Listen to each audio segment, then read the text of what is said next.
Guys, let's look at Junior here. This is Junior. Come on, Senor Junior. Junior here is supposed to be Ego's seed, and he is. He is. Challenges, someone would say, hey, well, why did you do the breeding? Why even put yourself in a predicament to do a bonus breeding? Well, one of the challenges was, for one, is testing one theory. You can breed one dog and get exactly no problems. You could breed another dog and get every problem. And a lot of it's based on the information you have access to. And at the time, if I'm being honest, we didn't have a lot of information about the dogs. For instance, Earl the Merle. Not a lot of information. Maya. I asked about her grandparents specific to health and, you know, some other stuff. He had no clue. The dude who I got her from, the one dog who had more information was the dog Detox that we use, which is Maya's dad. He died before he was 5 years old, or at 5. Not a lot of information. So you say, what were your expectations out of this litter? For one, the goal, no expectations, to be clear, healthy dogs. Can Maya produce healthy dogs? In her first litter, she had 4 cleft palates, 4 cleft lips. We didn't keep any of the dogs. She had 2 dogs that survived. And survived meaning they weren't the healthiest, but even a hooded vulva came out of that. You say, well, where does that come from? You know, we've got so much to learn. So we were 2 for 6, 2 for 6 out of there, and you go, wow, that's not the move. Be careful.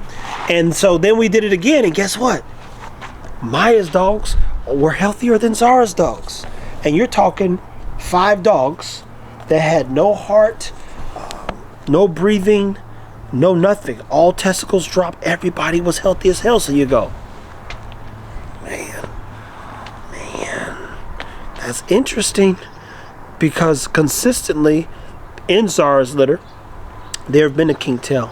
There have been a few heart murmurs. Let me be very clear in saying, I believe that the heart murmur itself came from the second litter that she did with Baloo.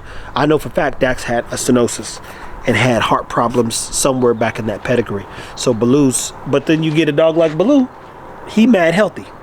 He ain't got no issues. Baloo ain't got no problems health-wise. I know, because I took him to get his little check when he came. But he had health problems. Godly.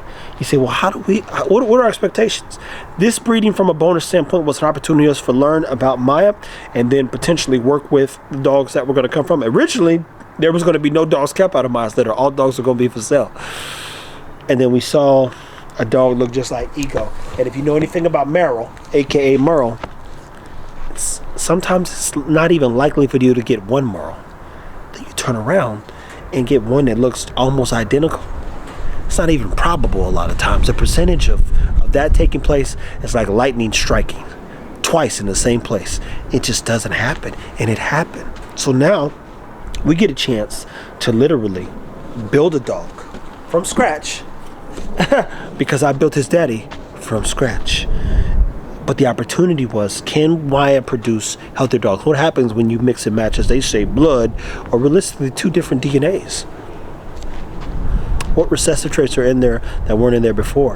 What happens if we breed him to, a dog down the line? We don't know yet, but we're going to learn as much as we can. Guys, stay tuned, take care of your dogs. Have a vision for your program. We bred a bonus breeding to learn more about the dogs that we have in-house and even test a theory. I was super discouraged, to be clear, when we bred Maya, and it was Chris Moore and Gina who said, I'd breed her again.